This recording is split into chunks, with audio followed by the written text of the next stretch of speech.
Hi friends, how are you doing today? I hope that you're doing very, very well. It feels like it's been forever since I've just talked to my camera. If you're new here, hi, what's up? My name is Crystal. I go by Crystal Kyber. Yes, like the Kyber crystals in Star Wars, because I am a Star Wars YouTube channel. So hi, if you like Star Wars, you should definitely subscribe.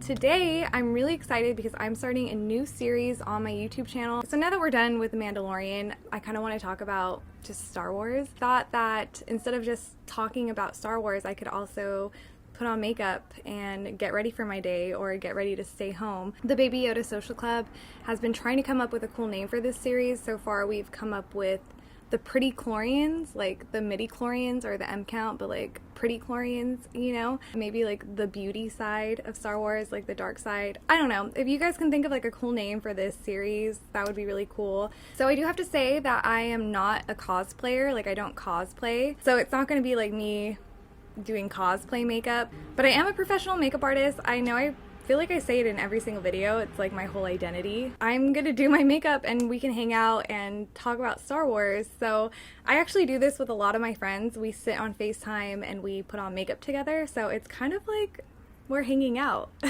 Another thing that I want to mention is I won't be talking about the products that I'm using because it's not important. Like I'm not doing a tutorial. But if you guys do want to see tutorials on certain looks, like let me know in the comments and you know, we'll make it happen. So I'm really excited because in today's video we're talking about my favorite character, Ahsoka Tano. Well, I have a few favorite characters. I mean, don't we all? Comment below and tell me your favorite character. You know, I wore my little Ahsoka shirt that my brother gave me for Christmas. You know how it is. Gotta coordinate for you guys. Gotta show up. This is a spoiler warning, so if you are here from The Mandalorian, I will be spoiling Clone Wars and Rebels and the books. What am I doing today? I have like a look in mind. I kind of was thinking I wanted to do something like maybe like a little bit of an Ahsoka inspired moment, like something blue and smoky. Okay, let's start with who Ahsoka Tano is. Long story short, she's Anakin Skywalker's Padawan. And though Ahsoka did not have her live action debut until The Mandalorian Season 2, she's been a huge part of the Skywalker saga. Ahsoka was discovered at the age of 3 by Jedi Master Plo Koon, and she was taken from her planet of Shili onto Coruscant where she trained to be a Padawan. She is a Togruta. If you don't know, that's like her species. Ahsoka's first appearance into Star Wars was in a Clone Wars animated movie, and then this is where Master Yoda assigns her as Anakin's Padawan. And it's so funny because Anakin was just saying how he doesn't want a Padawan and like how Anakin is just living his best Anakin life, but Ahsoka comes along and is like, nope. So they quickly form a bond and the rest is history. What if that was the video? I'm kidding. Yoda gives Anakin a Padawan because he's hoping that if Anakin becomes a teacher, it'll help him learn to let go of his attachments, because even at age 19 he was already showing issues with attachments. It's just crazy to me that he was already having these issues. Poor Annie. So the fact that I learned that Ahsoka is only 5 years younger than Anakin, like what? I did not know that. So that means that she's also 5 years younger than Grogu. Like, isn't that crazy? In The Mandalorian, she's like, what, 45, 46? And then Grogu's like, what, 50, 51? That's crazy to me. I also want to mention that we have 7 seasons of character development and relationship building between Ahsoka, Anakin, Obi-Wan, Padme, and of course, Captain Rex. So I'm not going to go over every little thing that happened in Clone Wars. If I did that, this would be a multiple hour video broken up into like multiple sections. I'm pretty sure you could find videos like that already on YouTube. And that is not even counting Rebels or the books or The Mandalorian. So we would be here forever. I think that it's worth mentioning that Ahsoka was originally added to be Anakin's Padawan to give Anakin a little bit more depth and personality, because as much as I love the prequels, we can all admit that it's a little flat in terms of like dialogue. I'm not a hater. I love the prequels. Like the prequels are probably my favorite Star Wars, honestly, but like, come on, like let's be real. So Ahsoka was really supposed to show Anakin and like humanize him a little bit more. She ended up becoming a foil to Anakin. I know I said this in another video, but she really did become the perfect foil to Anakin, and her story is almost just as tragic as his. Like the tragedy of Anakin Skywalker, it gets me every time. So what do I mean by Ahsoka being Anakin's foil? They're actually very similar characters. I can't source this, so I'm just gonna say that I heard it somewhere. I don't know where I heard it, probably Twitter, honestly, but I heard they modeled Ahsoka's personality off of Leia. But back to Ahsoka and Anakin. So they're actually very similar. They're both really hot-headed. They're both really eager to prove themselves as Jedis. They both are very impulsive.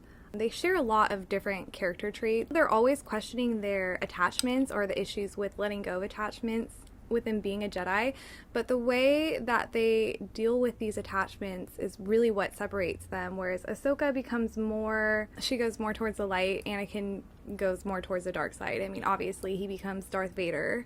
I also want to talk about Anakin and Ahsoka's relationship to each other. They quickly take on a brother-sister relationship, which I absolutely love. I think that is like so cute for them. I love the found family trope that exists in all of Star Wars. I think it's so cute. I also love the running joke that Ahsoka is Anakin and Padme's adopted daughter. I always see that online and it always makes me LOL.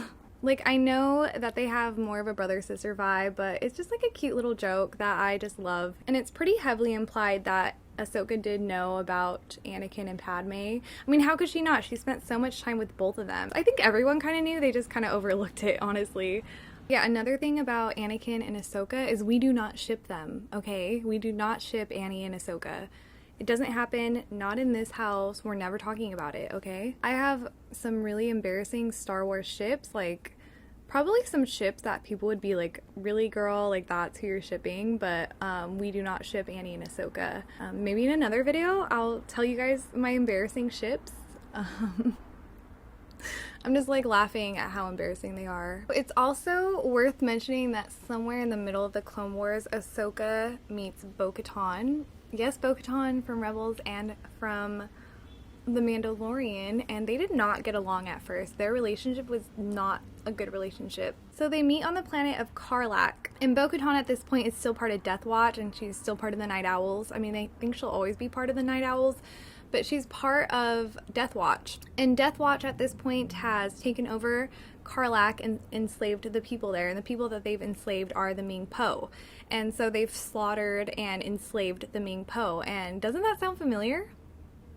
I also think the Ming Po had face tattoos, or like little things on their face, so I don't know.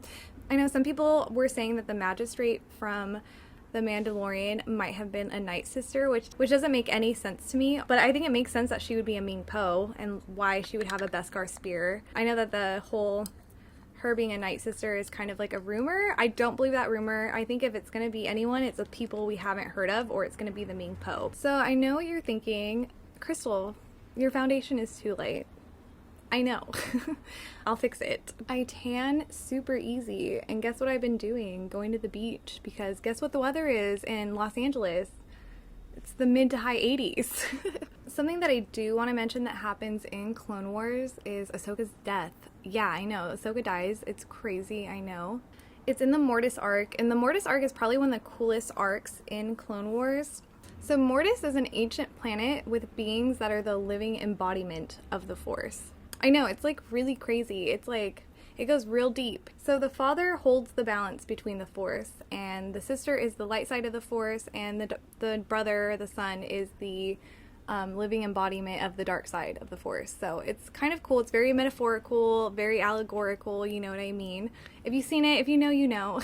A cool thing that happens in this episode is we get to see an older version of Ahsoka in the Clone Wars style, which is honestly so cool. I love her Clone Wars older version. Like, I wish we got that instead of the Rebels version. But Ahsoka ends up dying in this episode. Ahsoka like takes the daughter's life force, who's the living embodiment of the light side of the Force. So Ahsoka becomes like more Force sensitive, or she becomes a little bit more connected to the Force, which I think is a really cool thing for her, considering that Anakin literally is the dark side of the Force. You know what I mean? Do you see these connections that I'm making? So the daughter had a little convoy that she kept with her that like followed her around or whatever, and a convoy is like an owl, follows Ahsoka everywhere. The convoy makes several appearances. The convoy's name is Morai, by the way, but Morai makes several appearances throughout Clone Wars, Rebels, and now The Mandalorian, which is, I think, is so cool. Like, it's definitely Morai. Like, why would Dave Filoni put that in his episode with Ahsoka if it's not Morai? You feel me? I know a lot of people were saying that the convoy is the daughter, like the living embodiment of the daughter, but it's not. Like, the convoy was alive while the daughter was alive, and the convoy just like kind of hung out with the daughter, and now since Ahsoka basically has the daughter's life in her, the convoy hangs out with Ahsoka. Okay, so let's talk about Ahsoka leaving the Jedi Council, because it's kind of a big deal, not just for Ahsoka's story arc, but of course for Anakin's story arc. So towards the end of Clone Wars, there's a string of attacks at the Jedi Temple on Coruscant, and Ahsoka ends up being the one who's framed, which is so crazy to me. Like, why would anyone suspect Ahsoka was the one doing it? Like, it made me so upset. The only person that believes her is Anakin, of course. Like, Anakin knows her better than anyone. So Ahsoka goes on the run, and it's so sad to see the Jedi and the clones that she served under, served up for, turn against her, like, so quickly. Like, everyone turned against her, except for Anakin, and of course Anakin is the one that figures out that it was her good friend Barris, which is crazy. Like, out of all the people that Barris could have framed, like, it had to be Ahsoka. Like, girl, that's your friend. It really was hard to watch. Something else is that when Barris was going off about why she did what she did, like, she was kind of spitting the truth. I mean, she did it in a way that she probably shouldn't have done it. I mean, she shouldn't have done it, but what she was saying wasn't wrong. Oh my god, hi, what? I guess I'm doing a cosplay today, guys.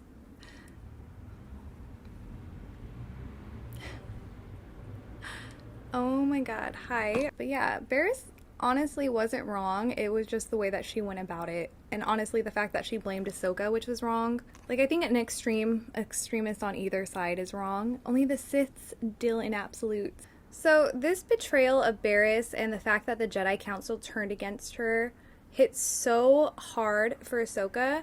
And the thing about the Togruta is the Togruta, they're very tribal. Like, they're... Oh my god, I just saw my face. I'm so sorry. Like, it's so funny seeing it on camera. Like, girl. I really did that to my face. I'm crying. Oh my god. At least I know if I ever do want to cosplay or like do an Ahsoka look, I could just use the Glossier cloud paints, because hi, I'm literally orange. I was like gonna say that in an Oompa Loompa, but I'm a Togruta, girl. I'm a Togruta. But anyways, back to what I was saying. So the Togruta, they're very communal. They're all about tribes. They're all about family. And the fact that Ahsoka was taken from her family at such a young age to go to the Jedi Council, and then to have her second family, her found family within the Jedi Council, taken from her, and not just taken from her, but for them to turn on her the way that they did, it's like, honestly, it's really hard to watch. Is that better? So even when the Jedi invite her back to be a Jedi again, she decides to walk away because she becomes really disillusioned with the Jedi Council. And the conversation that she has with Anakin, and how Anakin says that he understands more than anyone about wanting to leave the Jedi Council, and she says, I know. It really is such a sad moment for her. Something else that I thought was really interesting was Tarkin was the lead prosecutor against Ahsoka. This is something that Palpatine would later regret, because it kind of caused a drift between Tarkin and Vader. Palpatine would say that there would always be this like tension between them, and he would attribute it to Tarkin being so ruthless to Anakin's Padawan. Like, there's probably like 1% Anakin inside of Darth Vader, and that was just like one of the things. Oh my god, imagine I do this and it looks bad, and I was just telling you guys that I'm a professional makeup artist. Like, I just end my own career on YouTube doing Star Wars videos. So when Ahsoka leaves the Jedi Council, we don't see her again until season 7 of Clone Wars. And in season 7, we find her in the lower levels of Coruscant, and we find her with the Martez sisters, who are probably like the least liked characters in Star Wars. Like, they're so annoying. I was not a fan of this arc with Ahsoka. Like, I understood the point of it. Like, I understood having to give Ahsoka time to grow, I guess, or to like be her own person, and you know, we had to give her her own little growing arc, but it was just done so poorly. So Ahsoka gets dragged into the Martez's sisters' issues with spice trading. I know, our little Ahsoka becomes a spice trader. Like, isn't that crazy? When Ahsoka gets mixed into all this spice trading, she ends up coming face to face with Bocaton and the Night Owls. So at this point, Maul has taken over the Mandalore, and he's starting his own crime syndicate called Crimson Dawn. You might, why did I say it like that? So you might recognize Crimson Dawn from the Solo movie. Maul ends up becoming like a drug lord. Like, isn't that crazy? Maul's arc is insane. Like, you have to watch Clone Wars. So Bo-Katan tells Ahsoka that she needs her help. None of the Jedi will help her. And Ahsoka's like, I'm not a Jedi. And Bo-Katan is like, even better. But she's like, we need the help of the Jedi Council. Now that she got mixed up with Bo-Katan and Maul, we start one of the best arcs in Star Wars, and it's the Siege of Mandalore. The Siege of Mandalore honestly is hands down one of the best Star Wars media out there. I know I talk about it literally all the time. I feel like I talk about the same things over and over. Maybe not to you guys, but to like literally everyone else who will listen to me. Like, so the cool thing about Siege of Mandalore is it happens at the same time as Revenge of the Sith, or at least part of it does. A lot of the same events overlap each other, so that's really cool, and it kind of explains why we don't see Ahsoka and Rex in the movies. The way that they intertwined the two medias is absolutely insane. Dave Filoni really did that. So we all knew that Order 66 was going to happen. We all kind of knew that's like where we were going to end up, but like seeing it happen from Ahsoka and Rex's point of view was tragic. It was heartbreaking. Like, it wrecks me. It still wrecks me. Man, so good. Like, I literally, you guys. And then also getting to see Ahsoka and Anakin's reunion, and then they never see each other ever again. Also, Maul versus Ahsoka is probably one of the best lightsaber fights in all of Star Wars. It is so good. And also, Maul is just like such a good villain. It's just amazing. You know, I could literally talk about it. I could make a whole video talking about it. Should I? Should I make a whole video talking about it? Man, and then at the end of the Siege of Mandalore and Order 66 happens, Ahsoka's able to get Rex's inhibitor chip out of Rex's brain. The inhibitor chip is the thing that made all the clones turn against the Jedi. Once she's able to do that, Rex and Ahsoka fake their own deaths, and it is just so sad. So at the very end of Clone Wars, we get a shot of Rex and Ahsoka faking their death, and it's Ahsoka looking at her lightsabers and making the decision to leave her lightsabers because she knows if she doesn't, they'll be looking for her, and it's the lightsabers that Anakin gave her, and it's just like, it is so good. You guys have to watch it. So after the Clone Wars, Ahsoka and Rex separate. They decide to go their separate ways because it'll be less obvious that they're runaways if they're separate, which is honestly so sad. They should have stayed together. Then we start getting into the Ahsoka book. So I'm going to talk about the book quickly. I did read the book and I finished it like a few weeks ago, and I'm actually going to do a book or a video about the book, so I'm not going to give too much away about it. So after the Clone Wars, Ahsoka goes into hiding and she renames herself Ashla. A cool fact about the name Ashla is it actually was a working name for Ahsoka before her name was Ahsoka. So it's cool that that was kind of like her, like a nod to that. Also, what I think is interesting is that Ashla, I forgot which language it is in, but it means light, or like something about the light. So even further demonstrating that Ahsoka is the light and Anakin is the dark. You feel me? So Ahsoka stops reaching out through the Force because she doesn't hear anything. She pretty much thinks that everyone died, which they kind of all did die. And Ahsoka, she's kind of on the run. She's kind of like figuring out what she's gonna do, and she decides to go to a backwater planet and live on one of their moons called Rada. And Rada, she decides to make a life for herself. She makes some friends there. She gets like a not girlfriend. You know what I mean? Like, they're like girlfriends, but they're like not girlfriends, the same way that Shrute Bays were space husbands, but not space husbands. And it just so happens while she's there, the Empire comes and starts taking over. Like, of course the Empire comes exactly where she is and starts taking over. During this time, she figures out that there are these things called Inquisitors. Inquisitors are just fallen Jedi that have gone to the dark side. And these Inquisitors are looking for Force-sensitive children. So she ends up facing up against an Inquisitor. So during this time, Ahsoka, she ends up kind of doing her own, like, good deeds, she calls it, where she just kind of starts helping out where she can, making deliveries, delivering care packages. While she's doing all that, she ends up getting noticed by Bail Organa. He's like noticing that there's good deeds being done. And so what Bail Organa is doing is he's kind of starting the rebellion, or he's in the beginning stages of starting the rebellion. So he suspects that it's a Jedi, and he sets out like a Jedi trap, or like, you know, something to find out who it is. So he ends up seeing that it's Ahsoka, and he knows who Ahsoka is. They weren't very close, but he knows who she is. And so they get into talking. Okay, I'm gonna do this part really quick because I can't focus and talk while I'm doing this. I'll be right back. Alright, I'm pretty happy with how this looks. But anyways, back to our story. Under the name Fulcrum, Ahsoka took on the role as... Sorry, I don't know why it's so funny to me to like look at the camera now. I'm not like looking at myself. Hi, if I look at myself, maybe it'll be more comfortable for both of us. Just kidding. Under the name Fulcrum, Ahsoka heads the intelligence network for the rebellion, and she helps Bail Organa grow the rebellion, so it's kind of a big deal for her. So the next time that we see Ahsoka is in Rebels, and she gets mixed up with Kanan and Ezra. She takes a special interest in this Spectre cell because, you know, Kanan is also a Padawan, or was a Padawan, is now a Jedi. So Ezra and Kanan and Ahsoka are at an ancient Sith temple to get a Jedi to get a Sith holocron, and you know who they meet up with? Maul.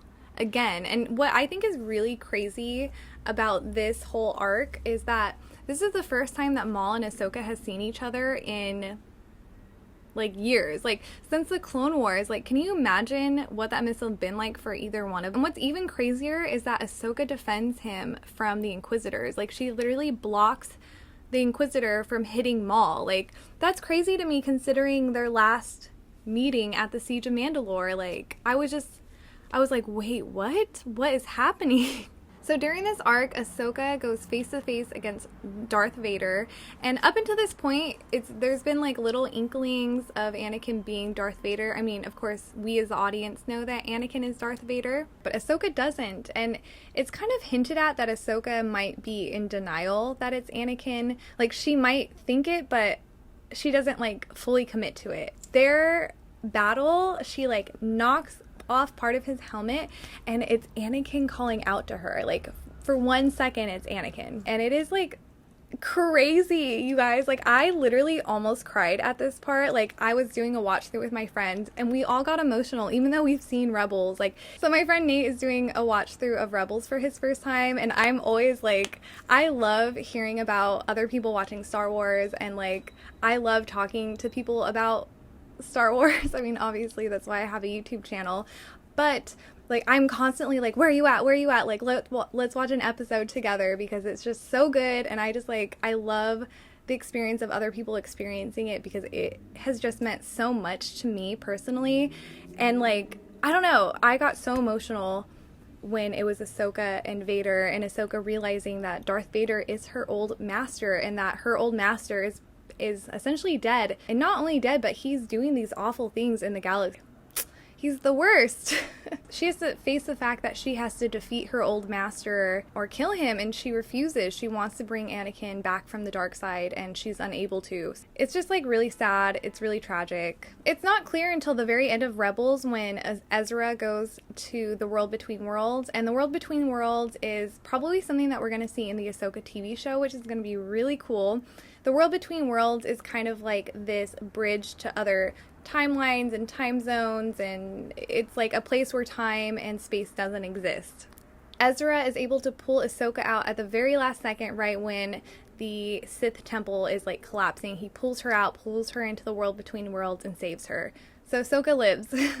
And then the final scene of Rebels is a monologue with Sabine, and she's just kind of talking about her experience as a rebel. And Sabine kind of goes off about how her and Ahsoka are going to go look for Ezra, and that's the end of Rebels.